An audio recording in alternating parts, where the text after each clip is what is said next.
PM Modi का आज से दक्षिण भारत का 2 दिवसीय दौरा, तमिलनाडु, लक्षद्वीप और केरल जाएंगे। पीएम मोदी तमिलनाडु के तिरुचिरापल्ली में दौरे की शुरुआत करेंगे। भारतीदासन विश्वविद्यालय के 38वें दीक्षांत समारोह में बतौर मुख्य अतिथि शामिल होंगे। पीएम मोदी तिरुचिरापल्ली में एयरपोर्ट के नए टर्मिनल का उद्घाटन करेंगे। 19,850 करोड़ की परियोजना की देंगे प्रदेश की जनता को सौगात। पीएम मोदी दोपहर 3:15 बजे लक्षद्वीप के अगाती पहुंचेंगे। 3:30 बजे एक सार्वजनिक समारोह को संबोधित करेंगे। पीएम मोदी 3 जनवरी को लक्षद्वीप के कावारत्ती जाएंगे। दोपहर 12 बजे एक जनसभा में लक्षद्वीप को देंगे 1,150 करोड़ की परियोजनाओं की सौगात। पीएम मोदी तिरुचिरापल्ली दौरे को लेकर जब वहां पहुंचेंगे तो तैयारियां हालांकि जोरों शोरों पर हैं। जगह जगह शहर में लगे हैं बड़े बड़े पोस्टर्स और होर्डिंग्स। संसदीय कार्य मंत्री प्रहलाद जोशी ने भगवान राम की तस्वीर की सोशल मीडिया पर साझा। लिखा, भगवान राम की प्राण प्रतिष्ठा के लिए मूर्ति का चयन फाइनल हो गया। प्रहलाद जोशी ने मूर्तिकार अरुण योगीराज को बताया कर्नाटक का गौरव। लिखा, अरुण योगीराज की बनाई भगवान राम की मूर्ति अयोध्या में स्थापित की जाएगी। प्रहलाद जोशी ने राम हनुमान के अटूट रिश्ते का जिक्र किया। लिखा, हनुमान की भूमि कर्नाटक से रामलला के लिए ये एक महत्वपूर्ण सेवा। प्रहलाद जोशी की पोस्ट के बाद अरुण योगीराज के परिवार ने खुशी जताई। मां ने कहा, पूरी दुनिया मेरे बेटे की बनाई मूर्ति के दर्शन करेगी। इससे बड़ी और खुशी की कोई बात हो नहीं सकती। अरुण योगीराज की पत्नी विजेता ने जताई खुशी। कहा, जब तक उन्हें खुद भगवान नजर नहीं आ जाते वो शिला पर काम करते रहते हैं। बीजेपी चीफ जेपी नड्डा ने राम मंदिर से जुड़े कार्यक्रमों पर आज सुबह 10 बजे बुलाई बैठक। गृहमंत्री अमित शाह समेत कई बड़े नेता होंगे शामिल।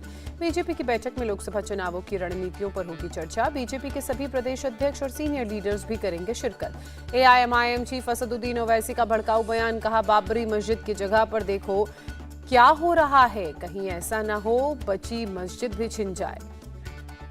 ओवैसी की हैदराबाद में मुस्लिम समुदाय से अपील, मदरसों की हिफाजत कीजिए, उसको मजबूत रखिए। बीजेपी नेता अमित मालवीय का ओवैसी पर पलटवार। कहा, उस वक्त कहां थे जब हैदराबाद सेक्रेटेरिएट बनाने के लिए 2 मस्जिद गिरा दी गई थी। अब राम मंदिर सांप्रदायिक बना रहे हैं। उत्तर प्रदेश के सीएम योगी आदित्यनाथ ने कहा, 22 जनवरी के बाद अयोध्या जाकर देखिए, आपको त्रेता युग की याद आ जाएगी। सीएम योगी बोले, जिनको पहले अयोध्या का नाम लेने या जाने में संकोच होता था अब वो भी अयोध्या जा रहे हैं। लखनऊ के एडीजी की अपील, राम मंदिर के लिए डोनेशन करते समय फर्जी वेबसाइट्स से सावधान रहें। 22 जनवरी को दीपोत्सव के सवाल पर तेज प्रताप यादव ने कहा, जब केंद्र में इंडी गठबंधन का झंडा लहराएगा तभी राम घर आएंगे। बीजेपी नेता विजय सिन्हा का तेज प्रताप यादव पर पलटवार। कहा, वंशवादी लोग दिवाली तब मनाएंगे जब उन्हें खजाना लूटने का मौका मिलेगा।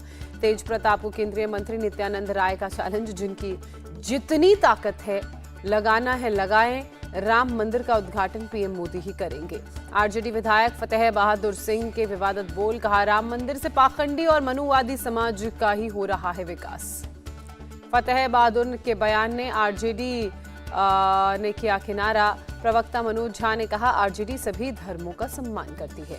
जेडीयू प्रवक्ता नीरज कुमार ने फतेह बहादुर के बयान की निंदा की। कहा, उनको अपना नाम कायर बहादुर रखना चाहिए।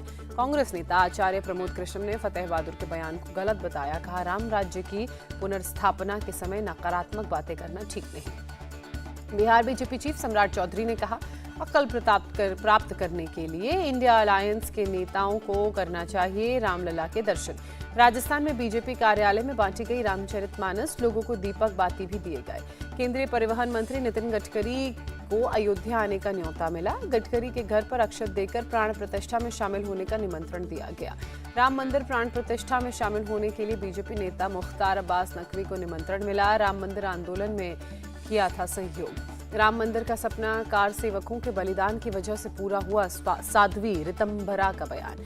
केंद्रीय मंत्री साध्वी निरंजन ज्योति ने कहा, राजनीतिक सोच वालों को राम मंदिर का निर्माण हजम नहीं हो रहा।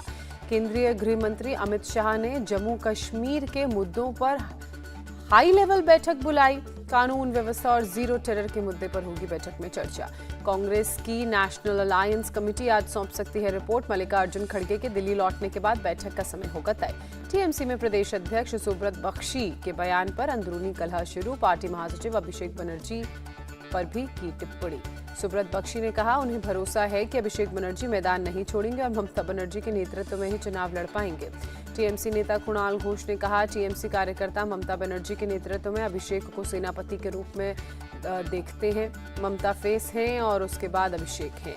कुणाल घोष ने कसा तंज, कहा 2021 में जो इलेक्शन इंचार्ज ममता बनर्जी को चुनाव नहीं जितवा पाए वो अब प्रदेश संगठन के लिए बड़ी बड़ी बातें करते हैं। टीएमसी नेता सुदीप बंदोपाध्याय का बयान, एनडीए को हटाने के लिए इंडी अलायंस को सभी कदम उठाने होंगे। सुदीप बंदोपाध्याय का सुझाव, 400 सीटों पर सीट शेयरिंग का फॉर्मूला जल्द तय हो, 1-to-1 फाइट में बीजेपी की सीटें कम होंगी। पटना में सीएम आवास पर बड़ी बैठक, महागठबंधन के विधायक सांसदों से मिले सीएम नीतीश। बिहार के सीएम नीतीश को मनाने की कोशिश, इंडिया गठबंधन के कन्वीनर की सौंपी जा सकती है जिम्मेदारी, सूत्रों के हवाले से खबर। नीतीश को कन्वीनर बनाने की खबर पर केसी त्यागी ने कहा, नीतीश कुमार इंडिया अलायंस के निर्माता, उनकी वजह से साथ आए दल।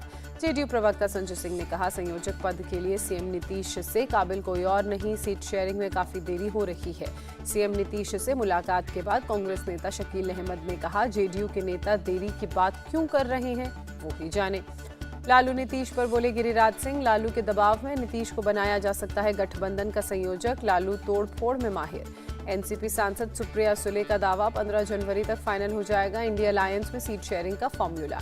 गुजरात के द्वारका में बोरवेल में गिरी 3 साल की बच्ची की बचाव के 1 घंटे बाद ही अस्पताल ले जाते वक्त मौत, अधिकारियों ने दी जानकारी।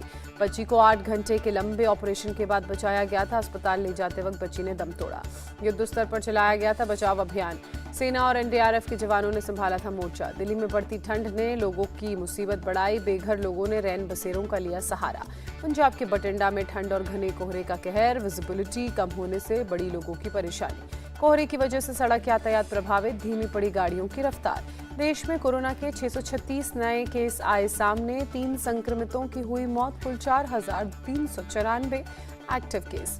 दिल्ली से सटे गुरुग्राम में एक कोरोना पीड़ित महिला की मौत, 2 नए केस सामने आए।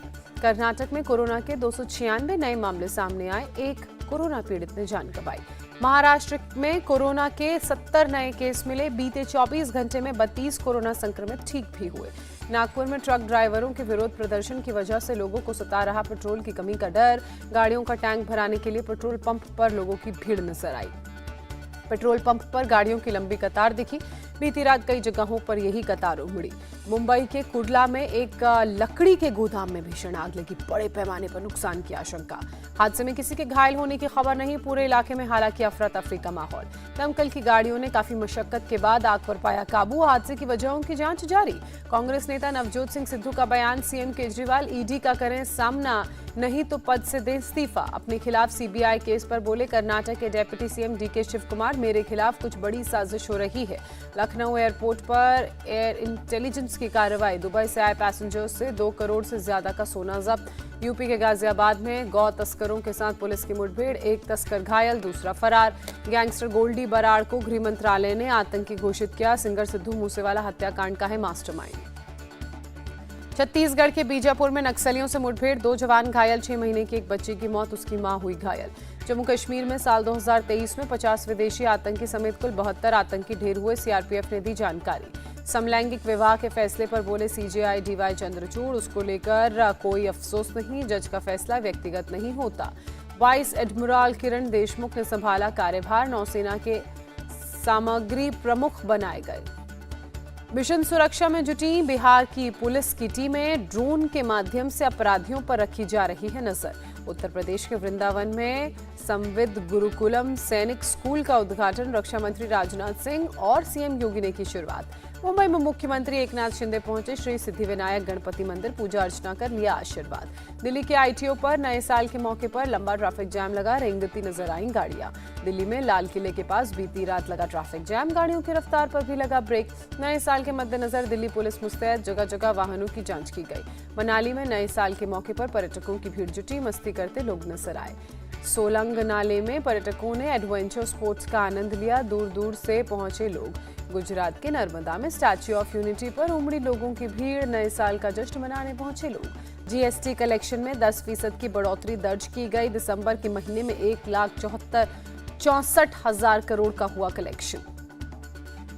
लगातार 10वें महीने 1.5 लाख करोड़ से ज्यादा जीएसटी का कलेक्शन। 2023-24 में एवरेज मंथली कलेक्शन 1,66,000 करोड़ का रहा। LIC को मिला 806 करोड़ का GST नोटिस। 2017-18 के कम भुगतान के लिए दिया गया नोटिस। 2000 के 97.38% नोट वापस लौटे। RBI के मुताबिक 9,330 करोड़ मूल्य के नोट वापस आने बाकी। प्रभास ने सालार की कामयाबी के लिए फैंस का शुक्रिया अदा किया। सोशल मीडिया पर दी नए साल की शुभकामनाएं। परिणीति चोपड़ा ने पति राघव चड्ढा संग लंदन में सेलिब्रेट किया न्यू ईयर। सोशल मीडिया पर शेयर की तस्वीरें।